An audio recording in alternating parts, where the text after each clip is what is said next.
کاش یہ حدیث نقش ہو جائے نوجوانوں کے دل پر. کیریئرز کی تلاش کرتے ہیں، MBA کر لیں، کمپیوٹر میں MS کر لیں، کیریئر بنے گا، تنخواہ اچھی ملے گی.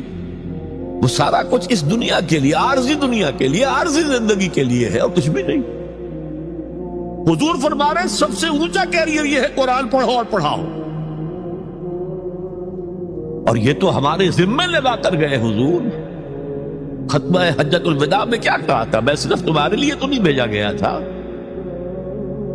وَمَا أَرْسَلْنَاكَ إِلَّا كَافَّةً لِلنَّاسِ بَشِيرًا وَنَذِيرًا. اے محمد، ہم نے آپ کو نہیں بھیجا ہے مگر ساری نوع انسانی کے لیے بشیر اور نذیر بنا کر. تو حضور نے تو تبلیغ ابھی صرف اہل عرب تک کی تھی.